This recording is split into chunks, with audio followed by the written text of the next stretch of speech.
Testing, testing. 1, 2, 3. Of peace, education, and equality. Thousands of people have been killed by the terrorists, and millions have been injured. I'm just one of them. So here I stand. See ya. So here I stand, one gun among many. I speak not for myself, but for those without voice can be heard. Oh, Chatham Rotary. Who have fought for their rights. Their right to live in peace. Hello. Their Hello. right to be treated Just a second. Didn't think you were coming on. I just seen your message there. Got all busy doing a whole bunch of stuff. Oh, No, sorry about that. I was gonna go meet, it's starting to rain a little harder now. We're gonna go meet Sabrina, a friend of mine this morning. And Okay. then and we have a full day, so I was gonna do that, but you didn't see my message, so I figured I'd just hang out here. I told her I'd be a little bit longer. oh, I gotta rename this. there. So how are you anyway? I'm good. How are you? Oh, busy as always. Yeah, As imagine I you hear you. are. So what was Yeah, a this you were little bit. saying that you're going to help? There was something destroyed? Well, I've been getting tagged in posts. St. Andrew's School down there. Young lads apparently have been hanging out and they've been destroying the property and leaving garbage, and it's just a mess down there. So Oh. I drove by the other day to see it, and it's quite a mess down there. So Oh, I reached out to Chad, one of the counselors, and because he knows the owner, so he was reaching out to the owner. So we thought we'd just go down and clean it up for now until they figure out, I don't know where the owners are. I don't think they're in the province. So anyway, I thought we'd just go down and clean it up. And then after that, we're helping a lady stay in her apartment. She's got a kind of a hoarding problem, I guess. She's got too much stuff, and she may be evicted from her apartment. So we're gonna go down and I got a handful of people that are gonna go down this morning. So we got a full day ahead of us. I can imagine. Holy cow. So we got a new show Saturday. We're talking about all the stuff going on in the city, what people are doing. And I figured, well, the MLA might know a little bit about what's going on, anything coming up in the potential. What do you know about the bridges and the roads and any of that kind of stuff? Yeah, well, we're gonna have a meeting with the city next week. And there's been some rumors and some fear mongering going around about the bridges and the sidewalk and all that stuff. But basically what we know from back in the spring when she spoke when the minister was asked about especially the sidewalk, because that was a big concern. So late last year, they had spoke to us about the plans for the bridge over the next couple of years. And they had considered taking the sidewalk out to save money because the cost of the bridge was so high. But we voiced our concerns then, and since then we've me, myself, and the other MLAs in the area, and said how essential the sidewalk was. People walking to work, commuting back and forth across the river. And then so when she was asked in question period and in estimates, she said that they were putting another sidewalk back in. So we reached out to her in the last little while, because this has been coming up again in the last little bit. They were meeting, and they're supposed to meet with us with a final plan. So we'll know that in the next little while as well. Okay. Now they've also been talking about whether or not this was going to go over a 3-year period, or they're going to make it shorter. Do you know what the estimate is on that? They had talked to us and asked us what we thought. If they wanted, it's going to be the same amount of time closure, but it just, whether it's spread over a long period of time or one long time. So they could have shut it down for a year completely, for an entire year at a time, or separated over 2 or 3 years of short increments. Okay. So I think they went with the shorter increments rather than closing the bridge for an entire year. Okay. Well, that was different than I heard it the other way. Always, that's why we have these meetings. We can clear this stuff up and get an idea of what's going on. And Now, that's how she explained it in the legislature. So we're going with that. And that was a couple months ago, like I said. And I shared a video. Sorry, I didn't shut that off. I shared a video of what the minister said, in the spring when we had our spring session. So Okay. that's on my webpage as well. And so yeah, like I said, she's supposed to meet with her department and let us know. Okay, awesome. So, is there any talk about the northern bypass, doing it or not doing it, or any of that kind of stuff? Northern bypass, I don't think they are going to do it. No? What I'm told again, it's a great help and will be a great help for the bridge closure. But for after that, they say with studies done, apparently there was a study done a few years ago. I didn't know about it until just recently, but I've been trying to find more about the study or where it is. That many of the people that are driving along this highway are residents of that area. So it's doing the bypass, which will be great while the bridge is closed. Once the bridge is open, then essentially a lot of the traffic will still have to go, the regular traffic will have to go on that highway because a lot of them live along that stretch and it's the only way to get there. So it won't alleviate, the bulk of the traffic Okay, after the bridge reopens. I mean, this is not during the bridge opening. Yeah. The bridge closure would be something different. Like, it'd be great to be able to put a road in there and then, take it back out. But for the millions and millions of dollars it would take to build it for just, a few short closures, I think that's their reasoning behind it. okay. And what about things like the park trails and stuff like that they're talking about to bring into Miramichi provincially? What do I they would say about love to see that. Yeah. And we've been pushing for that as well. That's a fantastic idea. You see them in other parts of the areas and the other parts of the province, of the walking trails and biking trails. And, that'd be fantastic. We've been trying to see, I'd love to see the Morrissey Bridge open for bikers and walkers and all that stuff too. I've talked to the minister, the premier and the minister, the last couple of ministers about that as well. I would love to see that open to ATVs, snowmobiles, walkers, bikers and all that. And then hook right on to biking trails. And I think biking trails across the city would be fantastic. Well, that'd be awesome. That would be awesome. What else we got? There was a couple of things that came up. I was thinking about, well, actually, I should ask you too about Harvest House and how that's going. I know that's a big deal on your personal agenda and working with Harvest House and trying to get that in our city and help make an impact. How's that going? It's going well. We still haven't heard anything from government. We've been trying to, we were just talking not too long ago, right before we had our yard sale last week, which was an amazing success. We put $4,200 in the bank. Wow. From that day. Yeah. So That's it's been great. really, and we're still getting donations brought in.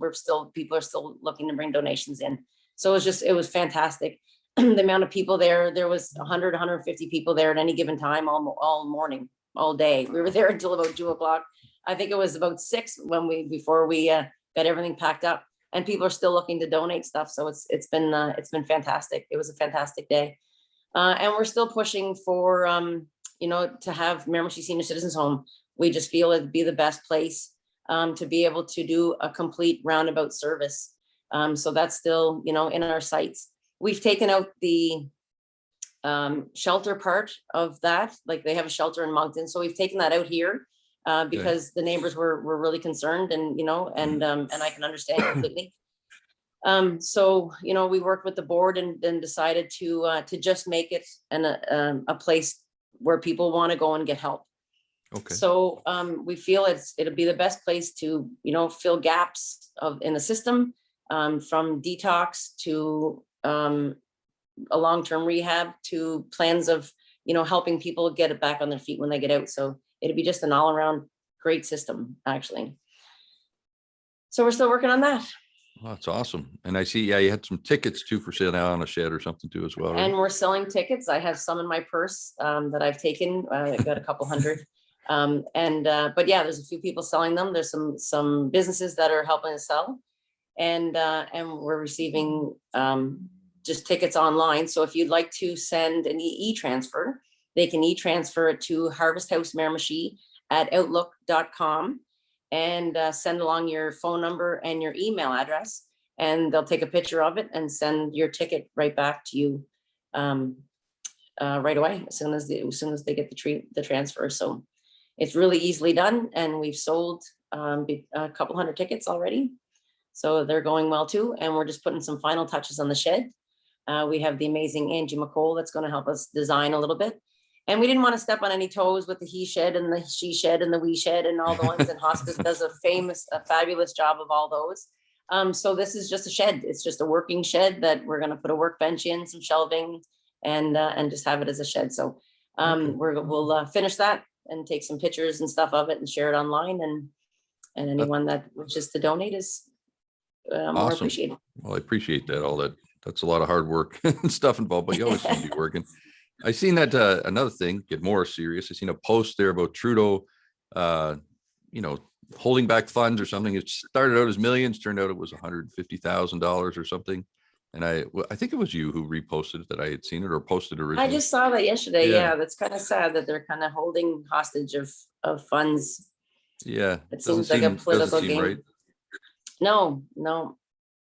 But I guess there's so much going on now, and Lisa won over the mayor, so I see that Yes. she's going to be running, and it's going to be quite the challenge you guys are going to have going next time around, I think. And her and Jake will be head to head, so that'll be a really interesting battle. I'm sure they'll both do very well over there, and who's ever in is going to represent our area, so it should be very interesting. What did you think of did you hear about Jake's idea for the Heritage River, like Miramichi, making it the Heritage River, and he was talking about putting in for that? I don't know what that meant exactly.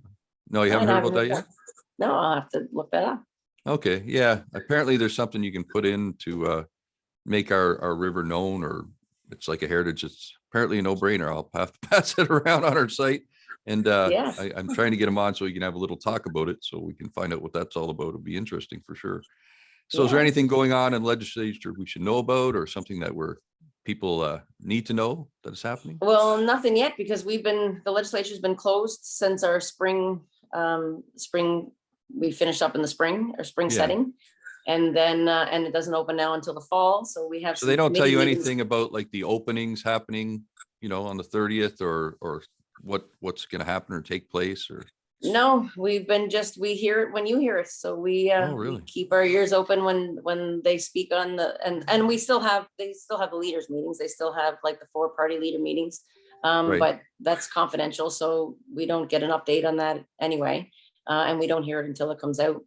At first. Well, how do you debate if you can't, if you don't hear what's going on? How do you guys say, well, maybe that's not a good idea, or talk it back and forth? I don't understand how that works. By sending emails. Oh, really? Okay. By sending emails. And right now with a majority government, that's the best we can do. There's not a whole lot of debating anything right now, especially outside the legislature. And with a majority, they kind of are able to do what they want when they want to. So there's no discussion at all? There's no discussion. No, they just, they have the numbers, they have the power now. So it just gets done. But we, and now it's just turns into another, we just sit back and growl on the other end. So we're hoping for the next election, obviously, for another minority government, because, we feel that, and I think people are starting to see that when you talk to people really realize, how important a minority government is or was. No big party of any color should ever have the power to be able to decide, what's happening. So a minority government forces the government to work with another party or all other parties to support anything. So what people didn't see is, the background meetings, will you support this? Well, we'll support this, but we don't like this part of it, or we don't like that part of it. And then you work around until it's something that everybody can agree on, and then it's put forward. So that seems more like how it should work.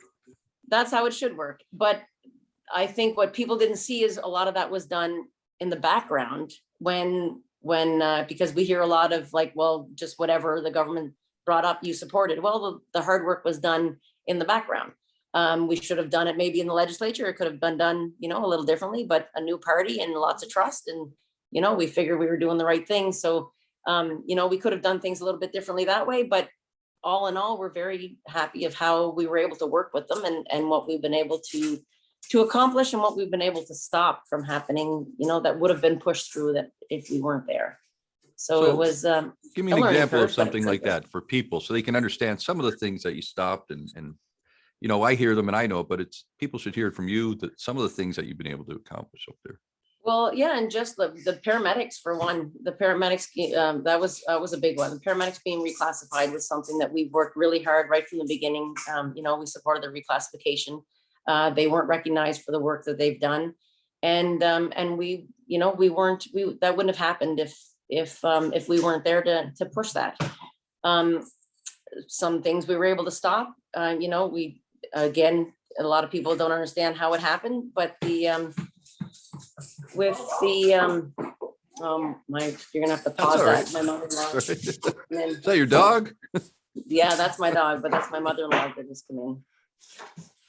Nothing wrong with that. Dogs are good. As a politician, you gotta have a dog. People like dogs. Yeah, no, I have a big one. My mother-in-law just came in. I'm just on a Zoom meeting, Donna, so I'm gonna just be another 5 minutes because I gotta go. Yeah. Yeah, so anyway, so what a lot of people didn't see is with the unions, with the